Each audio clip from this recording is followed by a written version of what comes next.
Hi guys, ngayong hapon ay may naisip akong lutuin. Naalala ko may binili nga pala akong ibang ingredients dito para gawing tuna pasta. Yes, tama nga yan, nakikita nyo, gagawa ako ngayon ng tuna pasta. Dali-dali ko na nga dinala itong ingredients na to sa kusina. Bali guys, ito na pala magiging dinner namin ngayong gabi. Saktong-sakto naman at wala pang nagluluto. Kasi kung may magluluto dito, mahihirapan ako makisingit. Pagdating ko sa kusina ay nag-aabang na pala itong cooking cream at Eden cheese. Ito nga palang cooking cream na to ay binili ko lang sa Biba. So mura lang yan pero masarap at creamy din.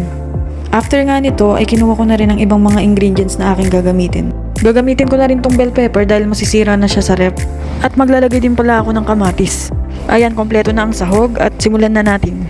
Nagpakulo na muna ako ng tubig na may mantika at konting asin. Dahil una kong lulutuin ang pasta. After 5 minutes ay kumukulo ng tubig at nilagay ko ng pasta. 500 grams of pasta nga pala to guys. Lulutuin ko lang to ng 4 to 5 minutes. Naalala ko nga pala may natira pang macaroni pasta at hinabol ko na ito para pakuluin. Sinama ko na rin to guys kasi kakaunti na rin naman. Okay na rin yan para may kakaiba dun sa ating pasta pag kinain natin. I-try nyo na rin to guys ngayon darating na Pasko at tiyak magugustuhan ito ng inyong pamilya.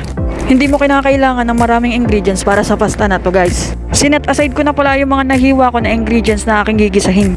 At ito na, luto na ang ating pasta. Tamang-tama lang ang pagkakaluto ko dyan guys. Katapos maluto ng pasta, iginisa ko na rin ang mga hiniwa kong sangkap. Pinagsabay-sabay ko na sila dyan para masaya. Igigisa ko lang ito ng mga 3 to 4 minutes. Hanggang sa lumabas na ang aroma niya at maluto na itong mushroom. Ayan, ginisa-gisa ko lang yan. Pagkalipas ng 3 minuto ay nilagay ko na rin ang tuna.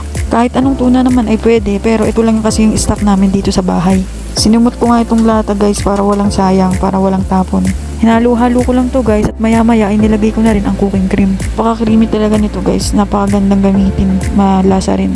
Kung hindi nyo pa natatry magluto ng ganitong pasta, isubukan nyo na rin. Nandito naman yung step by step kung paano ko sinimulan guys. At pagdating naman sa pasta ay meron namang instruction sa mga packaging niya, so hindi naman kayo maliligaw. Kumbaga parang budget meal lang to guys, pero malinamnam. Pwede nyo rin haluan ng ham o kaya chicken. Pwede nyo rin i-mix dun sa tuna, masarap din yun. Halu-haluin ko lang to para mag-mix well yung mga ingredients na aking nilagay. Nagisa at well combined na siya, ay pwede na rin lagyan ng kaunting tubig. At ayan, naglagay na rin ako ng aking mga hiniwang cheese para mas creamy.